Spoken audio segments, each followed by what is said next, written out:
இந்த நாளிலே பஸ்காவும் புளித்த அப்பமும் என்ற தலைப்பிலே கர்த்தருடைய வார்த்தையை நாம் கேட்க போகிறோம். இந்த புளித்த அப்பம் என்கிறதான இந்த வார்த்தைக்கு எபிரேயத்தில் காமேட்ஸ் என்கிறதான ஒரு பெயர், ஒரு வார்த்தை, ஒரு பதம் பயன்படுத்தப்பட்டு இருக்கிறது. காமேட்ஸ் என்கிறதான ஒரு பதம். இந்த புளித்த மாவு அல்லது புளித்த அப்பம் எதை அடையாளப்படுத்துகிறதுன்னு சொன்னால், நேரடியான ஒரு அடையாளம். இந்த வசனத்தின் மூலமாக எகிப்து தேசத்தினுடைய ஒரு பாவ கலாச்சாரத்தையும் பாவ பழக்க வழக்கத்தையும் அடையாளப்படுத்துகிறது. 430 வருடங்கள் நீண்ட வருடம் இஸ்ரவேல் ஜனங்கள் எகிப்து தேசத்திலே அடிமைகளாக இருந்தார்கள். அவர்கள் அடிமைகளாக இருந்த அந்த காலகட்டத்திலே எகிப்து தேசத்தினுடைய அந்த கலாச்சாரத்தில் அல்லது எகிப்து தேசத்தினுடைய அந்த மக்களுடைய அந்த பாவ கலாச்சார இவர்களை கொஞ்சம் பாதித்தது என்று தான் நாம் சொல்லலாம். ஏனென்று சொன்னால், இஸ்ரவேல் ஜனங்கள் விடுதலை பெற்ற பிறகும் எகிப்து தேசத்திலிருந்து விடுதலையாகி கானான் தேசத்தை நோக்கி செல்லுகிறார்கள். அவர்கள் கானான் தேசத்தை நோக்கி செல்லுகிற அந்த பிரயாணத்திலே இஸ்ரவேல் ஜனங்கள் எகிப்து தேசத்திலிருந்து விடுதலை பெற்றார்கள். ஆனால் அவர்களுடைய இருதயத்திலிருந்து, அதாவது எகிப்தினுடைய அந்த பாவ கலாச்சாரம் அவர்களுடைய இருதயத்திலே ஒட்டி கொண்டிருந்தது என்று சொல்லலாம். அல்லது அவர்களுடைய இருதயத்திலே ஆழமாக பதிந்திருந்தது என்று சொல்லலாம். இல்லை என்று சொன்னால், முழுவதுமாக ஆண்டவர் சொன்னபடியே அந்த புளித்த மாவை அவர்கள் தங்களுடைய வீட்டை விட்டு, வீடு என்பது நாம் இவ்வாறாக வியாக்கியானம் செய்யலாம், இருதயத்தை விட்டு அவர்கள் நீக்கவில்லை என்று நாம் சொல்லலாம். எப்படி சொல்லுகிறீர்கள் என்று சொல்லி நீங்கள் என்னிடத்தில் கேட்டால், இந்த புளித்த அப்பத்துக்கும் எகிப்து ஜனங்களுக்கும் அதிக தொடர்பு இருக்கிறது. புளித்த அப்பங்களுக்கும் எகிப்து ஜனங்கள் வழிபட்டு வந்த அவர்களுடைய தேவர்களுக்கும் தொடர்பு இருக்கிறது. எகிப்து ஜனங்கள் ரா என்கிறதான ஒரு கடவுளை சூரிய கடவுளாக வழிபட்டு வந்தார்கள். மற்றும் இசீஸ் என்கிறதான ஒரு கடவுளை தாய் கடவுள், தாய் தெய்வம் என்று வழிபட்டு வந்தார்கள். அப்போ இந்த தேவர்களுடைய கோயில்களிலே சடங்குகள் நடக்கும் பொழுது, பண்டிகைகள் நடக்கும் பொழுது, இந்த எகிப்து ஜனங்கள் புளித்த மாவிலை, அதாவது மாவை அவர்கள் புளிக்க வைத்து அந்த புளித்த மாவிலை அப்பங்களை சுட்டு அந்த புளித்த அப்பங்களை இந்த ரா கடவுளுக்கும் இசீஸ் என்கிறதான தாய் கடவுளுக்கும் அந்த சடங்கு நாளிலே, அந்த பண்டிகை நாளிலே படைப்பார்களாம். அப்போ புளித்த அப்பத்துக்கும் எகிப்து தேசத்துக்கும், புளித்த அப்பத்துக்கும் எகிப்து ஜனங்கள் வழிபட்டு வந்த அவர்களுடைய தேவர்களுக்கும் அதிக தொடர்பு இருக்கிறதை பார்க்க முடிகிறது. அதனால்தான் ஆண்டவர் சொல்லுகிறார், இது உங்களுடைய கடைசி நாள். இந்த நாளுடன் உங்களுடைய எகிப்திய அடிமைத்தனம் முடிந்துவிடும். உலக பிரகாரமான ஒரு அடிமைத்தனம். எகிப்து ராஜா உங்களை அடிமைப்படுத்தி வைத்திருந்தான். எகிப்தினுடைய பாவ கலாச்சாரம் உங்களை அடிமைப்படுத்தி வைத்திருந்தது. எகிப்தியர்கள் வழிபட்டு வந்த அந்த தேவர்களுடைய சக்தி, அந்த தேவர்களுடைய வல்லமை உங்களை அடிமைப்படுத்தி வைத்திருந்தது. அந்த எல்லா அடிமைத்தனத்தையும் ஒரு நாளுடன் சர்வ வல்லமையுள்ள தேவன் அந்த அடிமைத்தனத்தின் நுகத்தை முறியடித்து இஸ்ரவேல் ஜனங்களை விடுதலை செய்து வெளியே கொண்டு வந்தார். ஆனால் இந்த இஸ்ரவேல் ஜனங்களுடைய இருதயத்திலே ஆழமாக பதிந்திருந்த, ஆழமாக அவர்களுடைய இருதயத்தை பாதித்த, அவர்களுடைய இருதயத்தில் ஒட்டிக்கொண்டிருந்த இந்த பாவ கலாச்சாரத்தை, இந்த புளித்த மாவு, இந்த புளித்த அப்பங்களை போல இருந்த அந்த எகிப்திய கலாச்சாரத்தை தேவனால் அவ்வளவு சுபலமாக அவர்களுடைய இருதயத்தை விட்டு வெளியே எடுக்க, நீக்கிவிட முடியவில்லை. நாம் இஸ்ரவேல் ஜனங்களுடைய 40 வருட அந்த வனாந்தர அந்த பிரயாணத்தில் இஸ்ரவேல் ஜனங்கள் எப்படியெல்லாம் தன்னை விடுவித்து விடுதலை செய்து வந்த அவர்களுடைய தேவனை முறுமுறுத்தார்கள். அவர்களுடைய தேவன் அவர்களுக்கு ஏற்படுத்தி வைத்த தலைவர்களாகிய மோசே, ஆரோன் என்பவர்களுக்கு எப்படி அவர்கள் எதிர்த்து நின்று தேவனுக்கு கோபத்தை மூட்டினார்கள் என்று நாம் வேதத்திலே பார்க்க முடிகிறது. Leavened bread and Israel people, leavened bread and Israel people. இந்த எகிப்து தேசத்தினுடைய இந்த பாவ கலாச்சாரம் எப்படியெல்லாம் இஸ்ரவேல் ஜனங்களை வழிவிலக செய்தது என்று சொல்லி பழைய ஏற்பாட்டிலே 2 காரியங்களை நான் உங்கள் முன்பாக வைக்க விருப்பப்படுகிறேன். முதலாவதாக இந்த எகிப்து தேசத்தினுடைய அந்த பாவ கலாச்சாரம், இந்த எகிப்து தேசத்தினுடைய அந்த பாவ பழக்க வழக்கங்கள், புளித்த மாவை புளித்த அப்பங்களை போன்ற சில பாவ பழக்க வழக்கங்கள் முதலாவதாக இஸ்ரவேல் ஜனங்களை எப்படி பாதித்தது என்று சொன்னால், அப்போஸ்தல நடபடிகள் 7வது அதிகாரம் 39வது வசனத்தை வாசிக்கும் பொழுது, தங்கள் இருதயங்களில் எகிப்துக்கு திரும்பி என்கிறதான ஒரு வசனத்தை வாசிக்க முடிகிறது. தங்கள் இருதயங்களில் எகிப்துக்கு திரும்பி. அப்போ இந்த வசனத்தை நாம் வாசிக்கும் பொழுது, இவர்கள் எகிப்து தேசத்தை விட்டு வெளியே வந்தாலும், விடுதலையை பெற்றாலும், கானான் தேசத்தை நோக்கி இவர்கள் பிரயாணம் செய்தாலும், இப்பொழுதும் அவர்களுடைய இருதயம் எகிப்தில் தான் இருக்கிறது. இன்றைக்கு அநேக தேவ பிள்ளைகளுடைய பிரச்சனை இதுதான். ரட்சிக்கப்பட்டோம் என்று சொல்லுவார்கள், தேவன் என்னை பிரித்தெடுத்தார் என்று சொல்லுவார்கள், நான் சபையினுடைய அங்கத்தினராய் இருக்கிறேன் என்று சொல்லுவார்கள், ஞானஸ்நானம் எடுத்தேன் என்று சொல்லுவார்கள், ஆவியிலே நிறைந்து கர்த்தரை ஆராதிக்கிறேன் என்று சொல்லுவார்கள், காணிக்கைகளை கொடுப்பார்கள், தசம பாவங்களை கொடுப்பார்கள், சபையிலே தான் இருப்பார்கள். ஆனால் அவர்களுடைய இருதயம் உலகத்தில் இருக்கும். அவர்களுடைய இருதயம் உலகத்தினுடைய கலாச்சாரத்தில் மூழ்கி இருக்கிறதை பார்க்க முடிகிறது. அப்போ 430 வருடம் அடிமைத்தனத்தில் இருந்த இஸ்ரவேல் ஜனங்களை தேவன் விடுதலை செய்து வெளியே கொண்டு வந்தார். அது தேவனுக்கு மிகவும் சுபலமான ஒரு எளிமையான ஒரு காரியமாக தான் இருந்தது.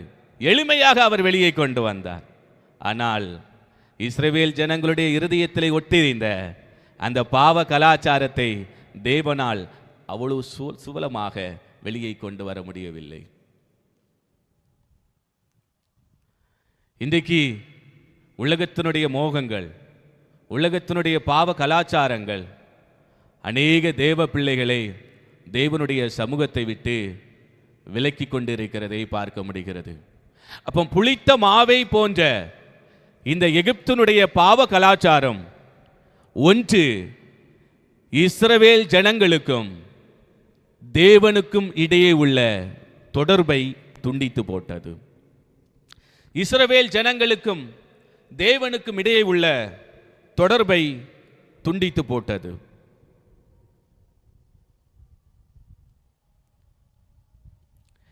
யாத்திராகமம் 32வது அதிகாரம் 4, 5, 6 வசனங்களை வாசிக்கும் பொழுது அங்கே ஒரு முக்கியமான சம்பவத்தை பார்க்க முடியும். இஸ்ரவேல் ஜனங்கள் ஆரோனிடத்தில் வந்து சொல்லுகிறார்கள், மோசே எங்கே போனான் என்று தெரியவில்லை, மோசேக்கு என்ன ஆனது என்று தெரியவில்லை, அவர் போய் 40 நாட்கள் ஆகிவிட்டது. எங்களை எகிப்து தேசத்திலிருந்து கொண்டு வந்த தெய்வங்களை உண்டு பண்ணி எங்களுக்கு முன் செல்வதற்காக தெய்வங்களை உண்டு பண்ண வேண்டும் என்று சொல்லி கேட்கிறார்கள். ஆரோன் இஸ்ரவேல் ஜனங்கள் அணிந்திருந்த ஆபரணங்கள் எல்லாம் கழற்றி அதை நெருப்புல போட்டு சிற்ப கருவியினால கருப்பிடித்து ஒரு கன்றுக்குட்டியை வார்ப்பித்தான் என்று சொல்லப்பட்டிருக்கிறது. அந்த கன்றுக்குட்டி எந்த கன்றுக்குட்டி? அது மோசே தொடர்ந்துள்ள வசனங்கள்ல ஆரோன்ட்ட கேட்கிறாரு, நீ இந்த ஜனங்களை இப்படி வஞ்சித்து விட்டிய அப்படின்னு கேட்கும்போது ஆரோன் சொல்லுவாரு, ஐயோயோ என்னால் இந்த ஜனங்களை கட்டுப்படுத்த முடியல, நான் அவங்க ஆபரணங்களை கணற்ற சொல்லி நெருப்பில் போட்டேன், அந்த நெருப்பிலிருந்து கன்றுக்குட்டி வந்ததாக சொல்லுவார். ஆனால் நான் வாசித்த வசனத்தில் தெளிவாக இருக்கி, சிற்ப கருவியினால கருப்பிடித்து அழகாக ஒரு கன்றுக்குட்டியை உருவாக்குகிறார். எப்படி இந்த சிற்ப கருவியினாலே கருப்பிடித்து நெருப்பிலை உருக்கி கன்றுக்குட்டியை செய்யக்கூடிய இந்த செயல்முறை இந்த ஆரோனுக்கு எப்படி தெரியும்? எப்படி தெரியும் தெரியுமா? இந்த பழக்க வழக்கம்தான் எகிப்து தேசத்தில் எகிப்து ஜனங்கள் மத்தியில் இருந்துச்சு. எகிப்து ஜனங்கள் அப்பீஸ் என்கிறதான ஒரு தெய்வத்தை வணங்கி வந்தார்கள். அதாவது அந்த தெய்வம் கன்றுக்குட்டி வடிவில் இருக்குமா. அந்த கன்றுக்குட்டி வடிவில் இருக்கக்கூடிய அந்த தெய்வத்துக்கு பண்டிகைகளை கொண்டாடுவார்கள். பண்டிகைகளை கொண்டாடி அந்த தெய்வத்தினுடைய அந்த அப்பீசனுடைய பலிபீடத்திலே அதனை சுற்றி சுற்றி நடனமாடுவார்களாம். அதான் வேதம் சொல்லுது, அவர்கள் புசித்து குடித்து விளையாட எழுந்திருந்தார்கள் என்று சொல்லப்பட்டிருக்கிறது. ஃபோர்ரன்னர் கமாண்ட்ரிஸில் தெளிவாக சொல்லப்பட்டிருக்கிறது. அவர்கள் புசித்து குடித்து, அதாவது எகிப்து ஜனங்கள் இந்த அப்பீஸுக்கு எப்படி பண்டிகைகளை கொண்டாடுவார்களோ, இந்த அப்பீஸை எப்படி வழிபடுவார்களோ, அதாவது செக்ஸுவல் இம்மாரலிட்டி, அநாகரிகமான முறையிலே இந்த அப்பீஸை வழிபட தொடங்கினார்கள் என்று ஃபோர்ரன்னர் கமாண்ட்ரிஸில் வழக்கமாக சொல்லி இருக்கிறாங்க. எங்கிருந்து வந்தது இந்த கலாச்சாரம்? எகிப்து தேசத்திலிருந்து. எகிப்து தேசத்தில் உள்ள ஜனங்கள் அப்பீஸ் என்கிறதான இந்த தெய்வத்தை வழிபட்ட அந்த வழிபாடு அவர்களுடைய இருதயத்தில் ஒட்டி இருந்தது. அப்பீஸுக்கு பண்டிகை கொண்டாடுகிற அந்த கொண்டாட்டத்தினுடைய அந்த கலாச்சாரம் இஸ்ரவேல் ஜனங்களுடைய புளித்த மாவை போல அவர்களுடைய இருதயத்தில் இருந்தது. அவர்கள் எகிப்து தேசத்தை விட்டுதான் விடுதலையாகி வந்தார்கள். ஆனால் புளித்த மாவாகிய இந்த பாவ கலாச்சாரத்தை விட்டு அவர்கள் வெளிவரவில்லை. அதுதான் நமக்கு உணர்த்துகிறது. அப்ப ஒன்று, இந்த புளித்த மாவாகிய இந்த பாவ கலாச்சாரமாகிய இந்த எகிப்து தேசத்தினுடைய இந்த பாவ பழக்க வழக்கங்கள் இஸ்ரவேல் ஜனங்களுக்கும் அவர்களுடைய தேவனுக்கும் இடையே உள்ள உறவை முதலாவதாக துண்டித்து போட்டது. அன்பான தேவ பிள்ளைகளே, நாம் ரட்சிக்கப்பட்டு இருக்கிறோம், நாம் ஞானஸ்நானம் எடுத்திருக்கிறோம், நாம் சபையினுடைய அங்கத்தினராக இருக்கிறோம், நாம் வெளிப்படையாக அநேக விடுதலைகளை தேவனிடத்திலிருந்து பெற்றுக்கொண்டிருக்கலாம், உங்களுடைய சரீரத்தில் விடுதலையை பெற்றிருக்கலாம். ஆனால் உண்மையாகவே உங்களுடைய இருதயத்திலே மாற்றம் இருக்கிறதா? உலகத்தினுடைய அந்த பாவ கலாச்சாரம் உங்களுடைய இருதயத்திலே ஒட்டி கொண்டிருக்கிறதா? அப்படி இப்பொழுதும் நீங்கள் உலக கலாச்சாரத்திலே இந்த இஸ்ரவேல் ஜனங்களை போல இந்த எகிப்து தேசத்தினுடைய பாவ கலாச்சாரத்துக்கு அதிலிருந்து விடுதலை பெறாமல் அவர்கள் அதிலை ஒட்டி கொண்டிருந்தது போல நீங்களும் பாவ கலாச்சாரத்திலே ஒட்டி கொண்டிருப்பீர்கள் என்று சொன்னால் உண்மையாகவே இருதய பூர்வமாக ஒரு மாற்றம் வரவில்லை என்று நாம் சொல்லலாம். இன்னைக்கு வெளிப்படையாக நான் கிறிஸ்தவனாக மாறிவிட்டேன், நான் கிறிஸ்தவ மார்க்கத்துக்கு வந்துவிட்டேன் என்று சொல்லி நீங்கள் சொல்லலாம். அதற்கு நீங்கள் உங்களுடைய பெயரை நீங்கள் மாற்றிக்கொள்ளலாம், நீங்கள் உங்களுடைய ஆடைகளை மாற்றிக்கொள்ளலாம், வெள்ளை நிற ஆடைகளை நீங்கள் அணியலாம், நீங்கள் அணிந்திருக்கிற பொன் ஆபரணங்களை களைத்துவிட்டு நான் கிறிஸ்தவ மார்க்கத்துக்கு வந்துவிட்டேன், கிறிஸ்தவனாக மாறிவிட்டேன் என்று சொல்லலாம். ஆனால் உண்மையான மாற்றம் என்பது வெறும் வெளிப்புறத்திலிருந்து உருவாகிற ஒரு மாற்றம் அல்ல. உண்மையான ஒரு மாற்றம் நம்முடைய இருதயத்தில் முதலாவதாக உண்டாக வேண்டும் என்று ஆண்டவர் விருப்பப்படுகிறார். வெளிப்படையாக வெளிப்புற ரீதியாக இஸ்ரவேல் ஜனங்கள் 430 வருடம் கழித்து விடுதலையானது உண்மைதான், எகிப்து தேசத்தை விட்டு வெளிவந்தது உண்மைதான். ஆனால் இருதய ரீதியாக மன ரீதியாக இன்றும் அவர்கள் புளித்த மாவாகிய புளித்த அப்பமாகிய எகிப்திய பாவ அடிமைத்தனத்தில் இருக்கிறார்கள் என்பதுதான் உண்மை.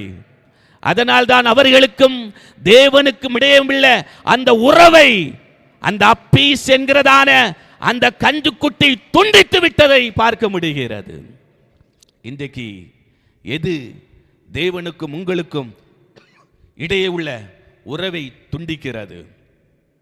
உங்களுக்கும் தேவனுக்கும் இடையே உள்ள அந்த உறவை ஏதாவது ஒன்று நாள்தோறும் துண்டித்து கொண்டிருக்கிறது என்று சொன்னால் ஒரு மாற்றம் தேவை. வெளிப்படையாக அல்ல, இருதய பூர்வமாக ஒரு மாற்றம் தேவை. வெளிப்படையாக மாறினால் அது உண்மையான மாற்றம் ஆகாது. இருதய பூர்வமாக மாற்றம் உண்டானதால் அது உண்மையான ஒரு மாற்றம். அதுதான் தேவன் எதிர்பார்க்கிறார். ஒன்று, இஸ்ரவேல் ஜனங்களுக்கும் அவர்களுடைய தேவனுக்கும் இடையே உள்ள தொடர்பை, அந்த உறவை இந்த எகிப்து தேசத்தில் உள்ள அந்த புளித்த மாவாகிய அந்த பாவ கலாச்சாரம் துண்டித்து விட்டது. இரண்டாவதாக, எகிப்தியருடைய புளித்த பாவ கலாச்சாரம் இஸ்ரவேல் ஜனங்களுக்கும் பரலோகத்தின் மன்னாவுக்கும் இடையே உள்ள உறவை துண்டித்து விட்டது. எகிப்து தேசத்தினுடைய புளித்த மாவை போன்ற பாவ கலாச்சாரம் இஸ்ரவேல் ஜனங்களுக்கும் பரலோகத்தின் மன்னாவுக்கும் இடையே உள்ள அந்த உறவை, அந்த ஐக்கியத்தை துண்டித்து விட்டது. யாத்திராகமம் 16வது அதிகாரம் 31 அந்த வசனத்தை வாசிக்கும் பொழுது, இஸ்ரவேல் வம்சத்தார் அதற்கு மன்னா என்று பெயரிட்டார்கள். அது கொத்தமல்லி அளவாயும் வெண்மை நிறமாயும் இருந்தது. அதன் ருசி தேனிட்ட பணியாரத்துக்கு ஒப்பாக இருந்தது. Book of Exodus chapter 16 verse 31. And the house of Israel called the name thereof manna, and it was like coriander seed, white, and the taste of it was like wafer made with honey. Manna is just like honey. இஸ்ரவேல் ஜனங்கள் பரலோகத்திலிருந்து ஆண்டவர் அவர்களுக்கு கொடுத்த மன்னாவை முதலாக பார்க்கிறார்கள், முதலாக அதை பொறுக்கிறார்கள். அதை பொறுக்கி அவர்களுடைய அந்த வாய்க்குள்ளே வைக்கும் பொழுது அவர்கள் சொல்லுகிறார்கள், manna is just like honey. மன்னா எங்களுடைய நாவுக்கு தேன் போல் இருந்தது என்று சொல்லுகிறார்கள். இன்றைக்கு அநேகர் ரட்சிக்கப்பட்ட அந்த ஆரம்ப காலகட்டத்தில் கிறிஸ்தவ மார்க்கம் அது ஒரு தேன், வேதாகமம் அது ஒரு தேன், தேவனுடைய பிரசனம் அது ஒரு தேன் என்று சொல்லிக் கொள்ளுவார்கள். ஆனால் நாட்கள் கழிய கழிய அந்த தேன் போன்ற அனுபவம் அவர்களுடைய வாழ்க்கையிலே வேறு ஒரு அனுபவமாக மாறிக்கொண்டிருக்கிறதை பார்க்க முடிகிறது. பரலோகத்தின் மன்னா அன்பான தேவ பிள்ளைகளை, உங்களுக்கு எப்படி இருக்கிறது? முதலாக இஸ்ரவேல் ஜனங்களுக்கு பரலோகத்தின் மன்னா ஒரு தேனை போல இருந்தது. இன்றைக்கு தேவனுடைய வார்த்தை உங்களுக்கு எப்படி இருக்கிறது? சபை உங்களுக்கு எப்படி இருக்கிறது? தேவனுடைய பிரசனம் உங்களுக்கு எப்படி இருக்கிறது? தேவனுடைய மகிமை உங்களுக்கு எப்படி இருக்கிறது? ஒரு காலத்தில் தேவனுடைய பிரசனத்தில் வந்தால் அந்த அந்த அனுபவத்தை விளக்க முடியாத அளவுக்கு தேவனுடைய சமூகத்தில் விழுந்து கிடந்தாயே. ஒரு யோசுவாவை போல, ஆசரிப்பு கூடாரத்தை போல பிரியாதவனாய் தேவனுடைய சமூகத்தை விழுந்து கிடந்தாய். ஆதியிலே உனக்கு மிகுந்த அன்பு உண்டாயிருந்தது. எங்கே அந்த உறவு? எங்கே அந்த அன்பு? எங்கே அந்த தேவ பிரசனம்? நீ தேவனுக்கு ஆதி நாட்களை கொடுத்த அந்த தேவ வசனத்துக்கு கொடுத்த அந்த முக்கியத்துவம் எங்கே? ஆதி காலகட்டத்தில் தேன் போன்ற அனுபவம் என்று சொல்லிக் கொண்டாயே. இதே போலதான் இஸ்ரவேல் ஜனங்களும் பரலோகத்தின் மன்னா எங்களுக்கு தேன் போல் இருக்கிறது என்று சொல்லிக் கொண்டார்கள். ஆனால் நாட்கள் செல்ல செல்ல மன்னா, பரலோகத்தின் மன்னா அவர்களுக்கு எப்படி இருந்தது தெரியுமா? என்னாகும் 11வது அதிகாரம் 6வது வசனம், இப்பொழுது நம்முடைய உள்ளம் வாடி போகிறது, இந்த மன்னாவை தவிர நம்முடைய கண்களுக்கு முன்பாக வேறொன்றும் இல்லையே என்று சொன்னார்கள். நம்முடைய உள்ளம் வாடி போகிறது. இஸ்ரவேல் ஜனங்கள் சொல்லுகிறார்கள், ஒரு காலத்தில் அந்த மன்னாவை பொறுக்கி அவர்கள் சாப்பிடும் பொழுது தேனிட்ட பணியாரம் போல் இருந்தது. ஆனால் இப்பொழுது சொல்லிக் கொள்ளுகிறார்கள், இந்த மன்னாவை பார்க்கும் பொழுது எங்கள் உள்ளம் வாடுகிறது. இன்னைக்கு சபை என்றால் சிலருடைய உள்ளம் வாடதான் செய்கிறது. வேத வசனம் என்றால் சிலருடைய உள்ளம் வாடதான் செய்கிறது. சத்திய வசனத்தை போதிக்கும் பொழுது, அதை கேட்கும் பொழுது சிலருடைய உள்ளம் வாடதான் செய்கிறது. தேவன் பிரசனம் என்றால் சிலருடைய உள்ளம் வாடதான் செய்கிறது. இவர்கள் இந்த மன்னாவை பார்க்கும் பொழுது இவர்களுடைய உள்ளம் வாடுகிறது. அந்த உள்ளம் வாடுகிறதுக்கு காரணம் என்ன? காரணத்தை சொல்லுகிறேன், கேளுங்கள். 11வது அதிகாரம் 8வது வசனம், ஜனங்கள் போய் அதை பொறுக்கி கொண்டு வந்து ஏந்திரங்களில் அரைத்தாவது உரல்களில் இடித்தாவது பானைகளில் சமைப்பார்கள், அதை அப்பங்களாக சுடுவார்கள், அதன் ருசி புது ஒலிவ எண்ணெயின் ருசி போல் இருந்தது. இரண்டாவது இஸ்ரவேல் ஜனங்கள் சொல்லுகிறார்கள், manna is just like the taste of fresh oil. மன்னா ஒரு புதிய ஒலிவ எண்ணெயின் ஒரு ருசியாக இருக்கிறது என்று சொல்லுகிறார்கள். எங்கே அந்த தேன் போன்ற அனுபவம்? ஏன் நாட்கள் செல்ல செல்ல அந்த மன்னாவின் ருசி மாறுகிறதா? காலம் செல்ல செல்ல அந்த வேத வசனத்தினுடைய அந்த ருசி மாறுகிறதா? அந்த அனுபவம் மாறுகிறதா? ஆதி காலகட்டத்தில் எந்த அளவுக்கு நாம் தேவனுக்கு முக்கியத்துவம் கொடுத்தோம், எப்படி நாம் தேவனை நேசித்தோம். சாலமோன் தன்னுடைய ஆரம்ப காலகட்டத்தில் தேவனை அளவுக்கு அதிகமாக நேசித்தான். ஆனால் அவனுடைய முடிவு, ஆண்டவர் 2 தடவை தரிசனமாகிறார், ஆனாலும் அவன் மனம் திரும்பவில்லை. 3வது தடவை ஆண்டவர் கோபமானார் என்று சொல்லப்பட்டு இருக்கிறது. நம்முடைய ஆதி காலகட்டத்தில் எந்த அளவுக்கு நாம் ஆண்டவரை நேசித்தோம். இஸ்ரவேல் ஜனங்கள் சொன்னார்கள், இந்த மன்னா தேன் போல் இருக்கிறது. ஆனால் எங்கே அந்த தேன் போன்ற அனுபவம்? ஒரு காலத்தில் தேவனுடைய பிரசன்னத்தில் விழுந்து கிடந்தோம், தேவனுக்கு முக்கியத்துவம் கொடுத்தோம், வேத வசனம் என்றால் அந்த அளவுக்கு ஆர்வமாய் நாம் வாசித்தோம். எங்கே அந்த அனுபவங்கள்? அது மாறி போகிறதுக்கு காரணம் என்ன? ஏந்திரங்களில் அரைத்தாவது உரல்களில் இடித்தாவது பானைகளில் சமைப்பார்கள் என்று சொல்லப்பட்டு இருக்கிறது. இன்றைக்கு நம்முடைய வேத வசனங்கள் ஏந்திரங்களில் கடத்தப்படுகிறது. வேத வசனங்கள் ஏந்திரங்களில் கடத்தப்படுகிறது. இன்னைக்கு நீங்கள் ஆன்லைனில் பார்த்தீங்கன்னா பல சாஃப்ட்வேர்ஸுகள்லாம் வர ஆரம்பிச்சிச்சு. பல விதமான வேதாகம வெர்ஷன்ஸை நம்ம ஆன்லைனில் பார்க்க முடியுது. சரி, நல்லது தான், ஆனால் அதில் ஆபத்தும் இருக்கிறது. இன்னைக்கு தான் ஏஐ டெக்னாலஜி வந்து விட்டது. இன்னைக்கு சில வெளிநாடுகள் எல்லாம் சபைக்கு வந்து போதகர்கள் தேவையில்லை. இன்னைக்கு ரோபோ தான் போதகர். சபையினுடைய போதகர் ரோபோ. ஒரு போதகர் பிரசங்கிக்கிறதை விட அழகாக ரோபோ பிரசங்கம் செய்கிறது. நல்ல ஆசீர்வாதமான பிரசங்கம் பண்ண முடிச்சு நல்ல ஆசீர்வாதங்களை சொல்லி என்னாத்துமாவே சொல்லி கடைசியில் வாரவங்களுக்கு வேத வசனத்தை கொண்டு ஜெபம் பண்ணி ஆசீர்வதித்து சமாதானத்தோட போ என்று சொல்லி அனுப்பிவிடுகிறது. காலம் மாறிவிட்டது. இனி காலம் செல்ல செல்ல வேத வசனம் எந்தெந்த முறைகளில் மாற்றம் அறிந்து நம்முடைய வாழ்க்கையிலே ஆபத்தை கொண்டு வரும் என்பதை நாம் நினைத்து கொள்ள வேண்டும். இன்னைக்கு அநேக ஆன்லைன் வெர்ஷன்ஸ்ல இயேசு கிறிஸ்துவினுடைய தெய்வத்தன்மையை குறைத்து வெளிப்படுத்துகிற அநேக ஆன்லைன் வேதாகமங்கள் வந்து கொண்டு இருக்கிறதை பார்க்க முடிகிறது. இவர்கள் தேவன் கொடுத்த அந்த பரலோகத்தின் மன்னாவை முறையாக அதை அனுபவிக்கிறதை விட்டு பானைகளிலே இயந்திரங்களை அரைக்க ஆரம்பித்தார்கள், உரல்களில் இடிக்க ஆரம்பித்தார்கள், பானைகளில் சமைக்க ஆரம்பித்தார்கள். பாருங்க, இன்னைக்கு நம்முடைய வேத வசனங்கள் பல விதத்திலே தவறான ரீதியிலே வியாக்கியானம் செய்யப்படுகிறது. தேவன் எப்படி தன்னுடைய ஜனங்களுக்கு இந்த வேத வசனம் போய் சேர வேண்டுமோ அந்த விதத்திலே ஆண்டவர் வேத வசனங்களை எழுதி கொடுத்து பரிசுத்த ஆவியானவர் அந்த வேத வசனத்தினை எழுதின அந்த வெளிப்பாட்டின் அடிப்படையிலே நமக்கு அவர் கொடுக்கிறார். ஆனால் இன்றைக்கு அவைகள் எல்லாம் மாறிவிட்டது. மனிதன் தன் சுய சித்தத்தின்படி தன்னுடைய சுய விருப்பத்தின்படி வேதாகமத்தை வியாக்கியானம் செய்ய ஆரம்பித்து விட்டான். வேதாகமத்தை திரித்து தன்னுடைய சுய லாபத்துக்காக வேதாகமத்தை கொண்டே அவன் லாபத்தை அடைய ஆரம்பித்து விட்டான். ஜாக்கிரதையாக இருக்க வேண்டும். ஏன் அந்த அனுபவம் மாறிவிட்டது? ஒரு காலத்தில் தேன் போன்ற அனுபவம், இன்னைக்கு அது எங்கே?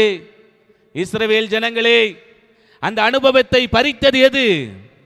ஒரு காலத்தில் தேவனிடத்தில் அவ்வளவு அன்பாயிருந்தாயே, செங்கடல் இரண்டாக பிளந்ததை நீயே பார்த்தாயே, வனாந்தரத்தில் கர்த்தர் உன்னை போஷித்தாரே, கண்மலையிலிருந்து தண்ணியை கொடுத்தாரே, அற்புதமாக வழி நடத்தினாரே. எங்கே அந்த அனுபவம்? அந்த அனுபவத்தின் அந்த ஆண்டவர் அனுபவத்தை கொடுத்த அந்த ஆண்டவரை நீ கேள்வி எழுப்ப தொடங்கினாயே. எங்கே அந்த அனுபவம்? ஒரு காலத்தில் தேன் போன்ற அனுபவம் இன்றைக்கு இந்த ஒரு எண்ணெயை போல, அந்த ஒலிவ எண்ணெயை போல மாறிவிட்டது. அதோடு நின்று விட்டதா? இல்லை. மூன்றாவதாக இஸ்ரவேல் ஜனங்கள் இந்த மன்னாவுக்கு இன்னொரு பெயரை கொடுக்கிறார்கள். என்ன பெயர் தெரியுமா? அவர்கள் சொல்லுகிறார்கள், manna is miserable food. Manna is miserable food.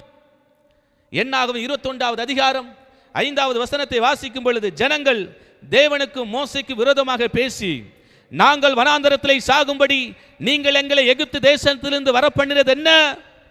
இங்கே அப்பவும் இல்லை, தண்ணூரும் இல்லை. இந்த அற்பமான உணவு எங்கள் மனதுக்கு வெறுப்பாய் இருக்கிறது என்றார்கள். என்ன சொல்லுகிறார்கள்? அப்பவும் இல்லை, தண்ணீர் இல்லை. ஆனால் நிஜத்தில் அங்கே மன்னா இருக்கு. உண்மையில் அங்கே என்ன இருக்கு? மன்னா இருக்கு.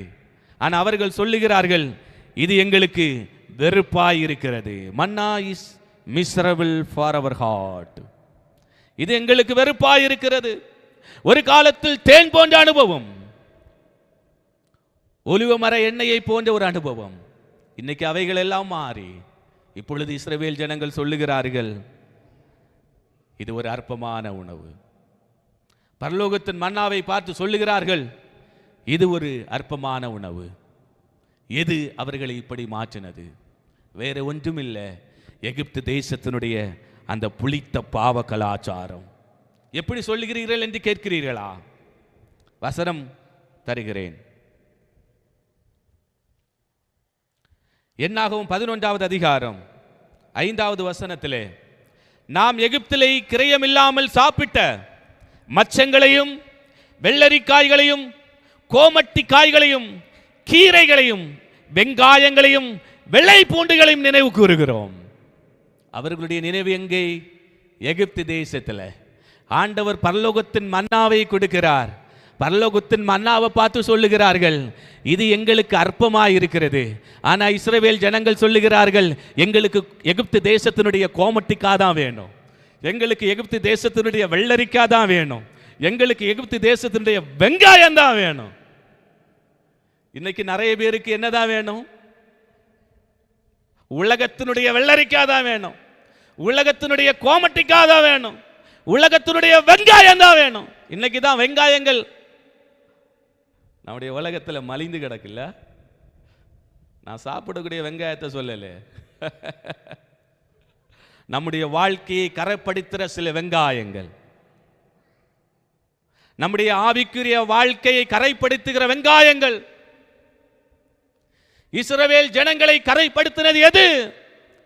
பரலோகத்தின் மன்னாவையை அற்பமான உணவு என்று சொல்ல வைத்தது எது? புளித்த மாவு போன்ற எகிப்திய கலாச்சாரம்.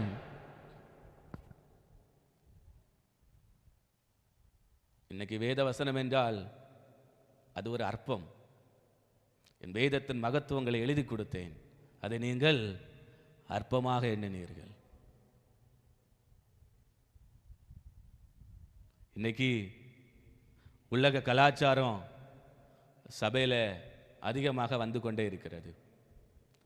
சபைக்குள்ள உலக கலாச்சாரம் வர வர, பாவ கலாச்சாரம் வர வர, புளித்த மாவு போன்ற அந்த பாவ அந்த பழக்க வழக்கங்கள் சபைக்குள்ள வர வர சபையினுடைய ஆவிக்குரிய நிலை குறைய ஆரம்பிக்கிறது.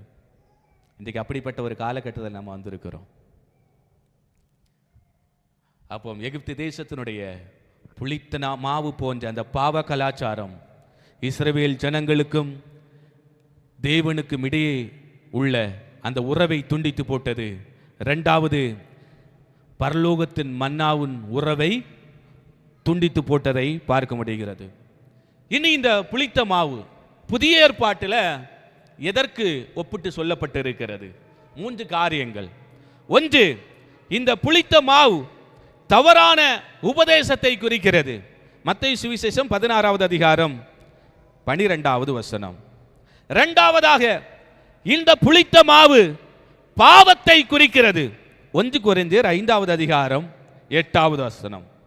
மூன்றாவதாக, இந்த புளித்த மாவு மாய்மாலமான வாழ்க்கையை குறிக்கிறது. இந்த புளித்த மாவு மாய்மாலமான வாழ்க்கையை குறிக்கிறது. லூக்கா சுவிசேஷம் 12வது அதிகாரம் 1வது வசனம். ஆண்டவர் சொல்லுகிறார், நீங்கள் மாயமாகிய பரிசேயருடைய புளித்த மாவை குறித்து எச்சரிக்கையாயிருங்கள்.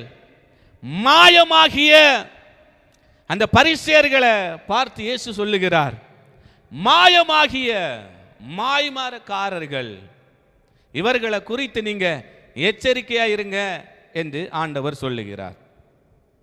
இந்த மாயம் என்பதான இந்த வார்த்தைக்கு கிரேக்கத்தில் ஹிப்போக்ரிசிஸ் என்கிறதான வார்த்தை பயன்படுத்தப்பட்டிருக்கிறது. ஹிப்போக்ரிசிஸ் அதனுடைய அர்த்தம் என்ன என்று சொன்னால் ஆக்டிங் ஆன் ஸ்டேஜ், அதாவது மேடையில் நடிப்பு.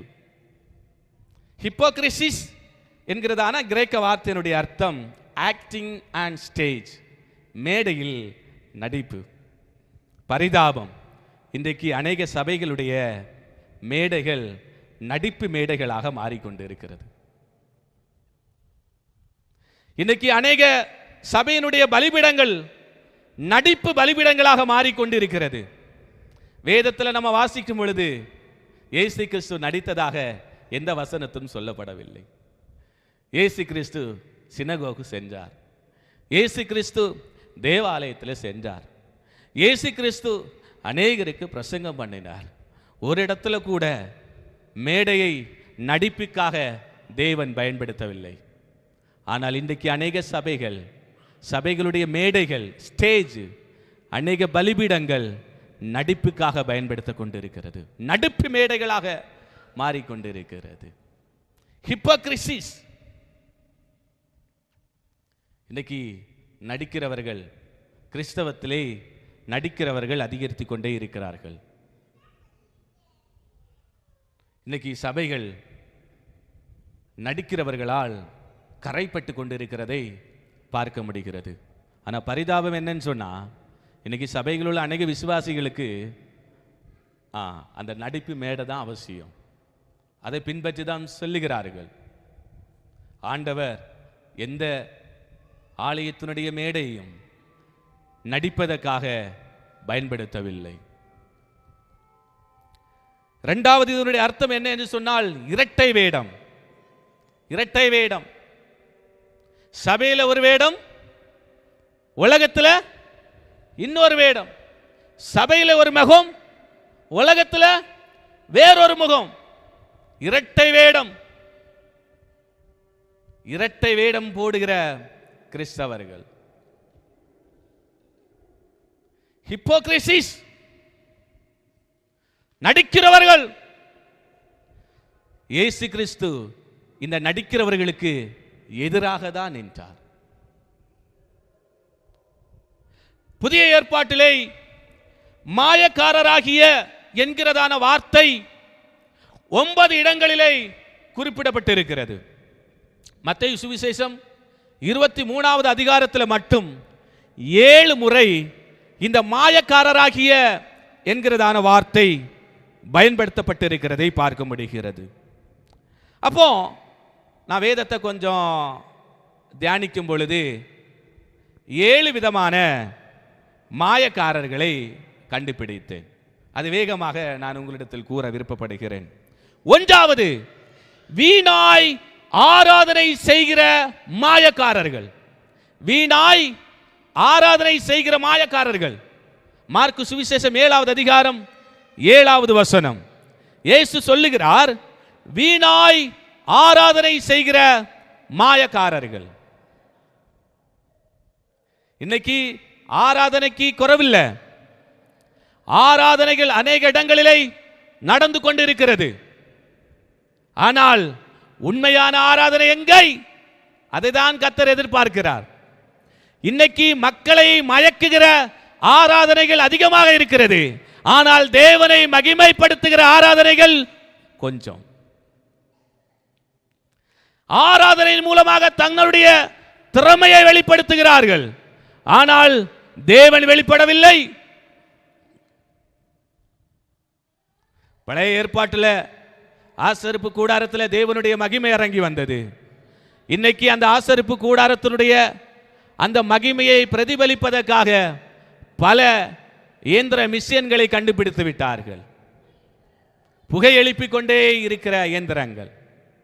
அந்த புகையை பார்த்து சொல்லுகிறார்கள், இதுதான் தேவனுடைய மகிமை என்று. பல வர்ணமான விளக்குகளை கண்டுபிடித்திருக்கிறார்கள். அதை வைத்து அவர்கள் சொல்லுகிறார்கள், இதுதான் தேவனுடைய பிரசன்னம் என்று. இன்னைக்கு ஆராதனையிலே பலவிதமான நடனத்தை கொண்டு வந்திருக்கிறார்கள். கேட்டா சொல்லுவார்கள், இப்படி நடனமாடி ஆராதித்தால் தேவனுடைய பிரசன்னம் இறங்கும் என்று. தேவ பிள்ளைகளே, தேவனுக்கு முன்பாக நம்முடைய இருதயம் சரியாக இருக்கும் என்று சொன்னால், நம்முடைய ஆவி ஆத்மா சரீரம் நாம் ஒரு ஜீவ பலியாக ஒப்பு கொடுத்து நாம் தேவனை ஆராதிப்போம் என்று சொன்னால், நிச்சயமாகவே தேவனுடைய பிரசன்னம் நம்மை மூடும். தேவனுடைய மகிமை நம்மை மூடும். இன்றைக்கு இருக்கிறது போல தேவனுடைய பிரசன்னத்தை நாம உருவாக்க வேண்டிய தேவையல்ல, அந்த அவசியமும் இல்லை. நாம தேவனுடைய பிரசன்னத்தை உருவாக்க முடியவும் செய்ய முடியாது. நாம தேவனுடைய பிரசன்னத்தை வெளிப்படுத்த முடியவும் முடியாது. உண்மையாக தேவனை ஆராதித்தால் உண்மையாக தேவனுடைய பிரசன்னம் இறங்கும். அதுல எந்த மாற்று கருத்து இல்லை. இன்னைக்கு அநேக சபைகளை வஞ்சித்துக் கொண்டிருக்கிறார்கள். வீணாய் ஆராதனை செய்கிற மாயக்காரர்கள். வீணான ஆராதனை. நீங்க எத்தனை மணி நேரம் வீணாக ஆராதனை செய்தாலும் அந்த இடத்துல தேவன் மகிமை அடைய மாட்டார் என்பதுதான் வேதத்தின் உண்மை.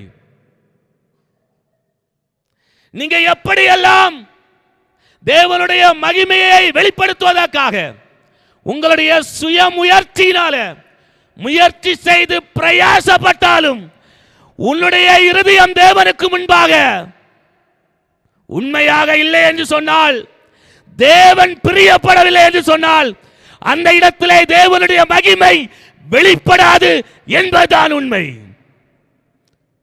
தேவனுடைய சபைகளை, பலிபீடங்களையும் மேடைகளையும் உன்னுடைய சுயத்துக்காக நீ பயன்படுத்தி கொண்டிருக்கிறாய் என்று சொன்னால் உன்னால் வெற்றிகரமான ஒரு ஊழியத்தை செய்ய முடியாது என்பதுதான் உண்மை. உண்மையான ஆராதனை வெளிப்பட வேண்டும் என்று சொன்னால் முதலாவதாக பலிபீடத்தை செப்பனிடு. இந்த காலகட்டத்திலே பலிபீடத்தை செப்பனிட்டு பலிபீடத்திலே உண்மையான தேவனுடைய மகிமையை வெளிப்படுத்துகிற கொண்டு வருகிற ஒரு கூட்டம் ஜனங்களை கர்த்தர் எழுப்புவார். எத்தனை வருடங்கள் சபைகளை நீங்கள் வஞ்சித்துக் கொண்டிருப்பீர்கள்? எத்தனை வருடங்கள் அப்பாவி விசுவாசிகளை நீங்கள் வஞ்சித்துக் கொண்டிருப்பீர்கள், ஏமாற்றிக் கொண்டிருப்பீர்கள்? இது கடைசி காலம். உண்மையான ஆராதனை எது என்பதை தேவன் உண்மையாகவே ஊழியம் செய்கிற தன்னுடைய ஊழியக்காரர்கள் மூலமாக வெளிப்படுத்துகிற காலம் வந்துவிட்டது. அன்பு தேவ பிள்ளைகளை, அதற்காக நீங்கள் எழும்ப வேண்டும். உங்கள் மூலமாக, நீங்கள் செய்கிற அந்த ஆராதனை மூலமாக உண்மையான தேவ பிரசனம் வெளிப்படும். சபையிலே தேவன் மகிமையாய் வெளிப்படுவார். சபையிலே உங்கள் மூலமாக வருகிற மாற்றத்தின் மூலமாக உலகத்திலே ஒரு மாபெரும் எழுப்புதலை இந்த காலகட்டத்தில் பார்க்க முடியும் என்பதுதான் உண்மை. இன்றைக்கு போலியான முறையிலே வீணான ஆராதனை செய்கிற எவர்களாக இருந்தாலும் அவர்களுடைய முகத்திரையை கர்த்தர் கிழித்து அவர்களை கர்த்தர் வெளிப்படையாக கொண்டு வந்து ஒன்றி அவர்களை மனம் திரும்ப வைப்பார். இல்லை என்று சொன்னால் அவர்கள் உண்மையான தேவனுடைய பிரசனத்துக்கு முன்பாக, சமூகத்துக்கு முன்பாக வெட்கப்பட்டு தலை குனிவார்கள் என்பதுதான் உண்மை. உண்மையான ஆராதனை செய்கிற தேவ பிள்ளைகளை கர்த்தர் உயர்த்துவார். ஒருவேளை நான் ஒரு அடிமைத்தனத்தில் இருக்கிறேனே, என்னை உயர்த்துவதற்கு யாரும் இல்லையே, என்னை உற்சாகப்படுத்துவதற்கு யாரும் இல்லையே, தேவனுக்காக உண்மையான ஆராதனை செய்ய வேண்டும் என்பதான வாஞ்சை உங்களுக்கு இருக்கலாம். கர்த்தர் உங்களை தூக்கி எடுப்பார். ஒரு ஆட்டு மந்தையில் இருந்து தாவீதை தேவனால் தூக்கி எடுத்து உன்னதமான ஒரு ஸ்தலத்திலே கொண்டு வந்து தாவீதின் மூலமாக தேவன் மகிமைப்பட முடியும் என்று சொன்னால், அதை சர்வ வல்லமையுள்ள தேவன் ஒருவேளை என்னை உயர்த்துவதற்கு யாரும் இல்லை, என்னை தூக்கி விடுவதற்கு யாரும் இல்லை என்ற ஒரு கவலையோடு நீங்கள் இருந்து கொண்டிருப்பீர்கள் என்று சொன்னால், இந்த காலகட்டம் உங்களுக்குரிய காலகட்டம். யோசுவாவே, உன்னை ஒரு தலைவனாக கர்த்தர் வெளியே கொண்டு வருகிற ஒரு காலகட்டம். தாவீதே, ஆட்டு மந்தையிலிருந்து உன்னை தூக்கி எடுத்து உன்னை உயர்த்துகிற ஒரு காலகட்டம். நெகேமியாவே, உன்னை கொண்டு அலங்கத்தை கட்டுகிற ஒரு காலகட்டம். செருபாபேலே, உன்னை கொண்டு சபையை, ஆலயத்தை அஸ்திவாரம் போடுகிற ஒரு காலகட்டம். அது வந்துவிட்டது. அந்த காலகட்டம் வந்துவிட்டது. அந்த காலகட்டம் வந்துவிட்டது. அந்த காலகட்டம் வந்துவிட்டது. நீங்கள் எழும்ப வேண்டிய காலம் இந்த காலம். அந்த காலகட்டம் வந்துவிட்டது. அந்த ஒளி உதித்து விட்டது. இனி அதிக காலம் செல்லாது. உண்மையாகவே தேவனுக்காக ஆராதனை செய்கிற ஒரு பெரிய ஒரு ஆராதனை கூட்டத்தை இந்த கடைசி நாட்களுடைய இந்த மாபெரும் எழுப்புதலுக்காக கர்த்தர் தூக்கி எடுத்து வெளியரங்கத்தில் கொண்டு வர போகிறார். அதே வேளையில் ஜனங்களை வஞ்சித்து, கிராமங்களை வஞ்சித்து, வீடுகளை வஞ்சித்து, விதைகளை வஞ்சித்து, சபையினுடைய விசுவாசிகளை வஞ்சித்து, போலியான முறையில் கர்த்தருடைய ஊழியத்தை செய்து, அசதியாக கர்த்தருடைய ஊழியத்தை செய்து கொண்டிருக்கிற உங்களை கர்த்தர் பட்ட பகலை போல வெளியரங்கத்தில் கொண்டு வருவார். இதுவரைக்கும் நீங்கள் செய்து கொண்டிருக்கிற அந்த ஆராதனை அது வீணான ஆராதனை என்று சொல்லி கர்த்தர் கர்த்தர் சபைகளுக்கு முன்பாக, உலகத்துக்கு முன்பாக நிரூபிப்பார். அதான் தேவனுடைய நீதி.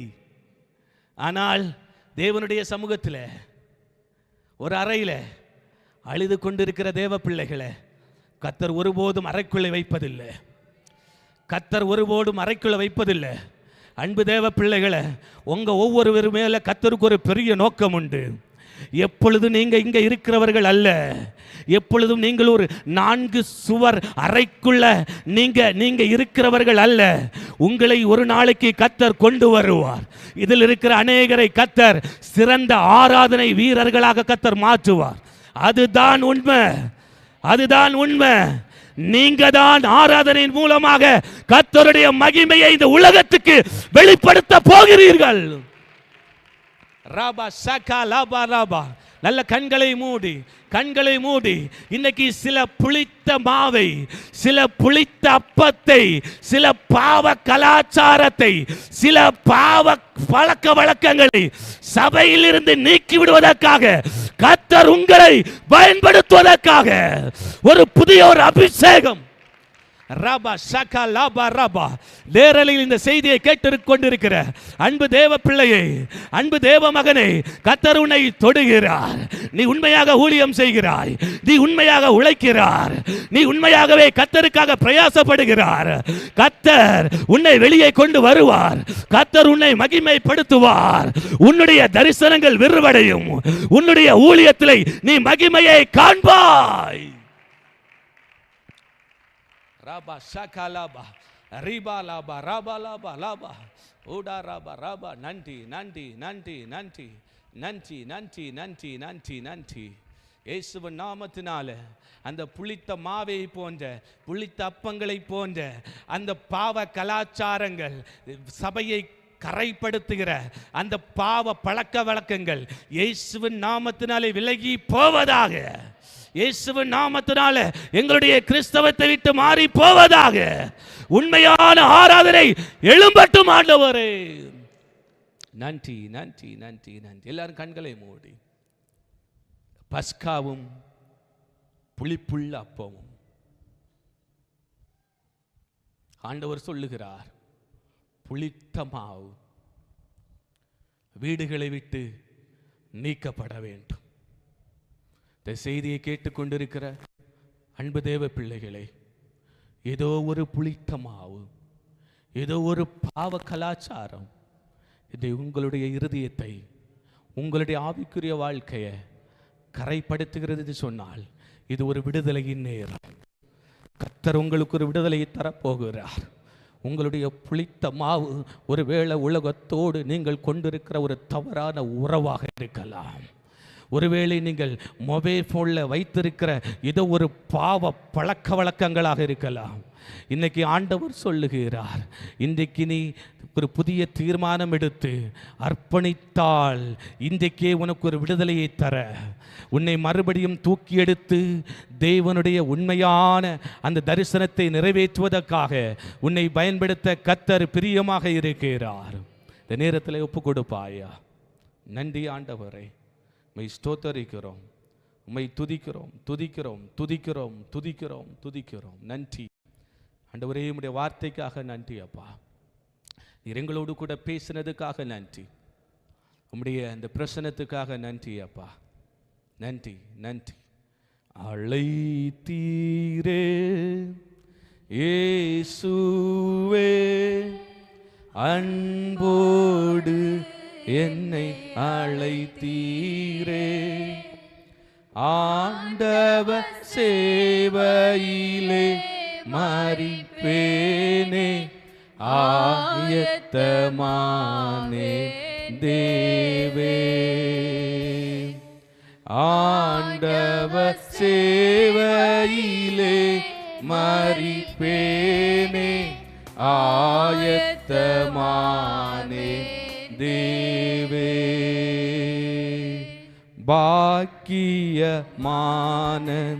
சேவையிதே, பாதம் பணிந்தே செய்திலாம் சேர்ந்து, பாக்கியமான சேவையிதே பாதம் பணிந்தே செய்திடுவேன் ஆயுள் முடியும் வரை கிறிஸ்தேசு வருகை வரை ஆயுள் முடியும் வரை கிறிஸ்தேசு வருகை வரை அன்பு மன தாழ்மை உண்மையும் காத்து ஆண்டவரை அடைவே அழைத்தீரே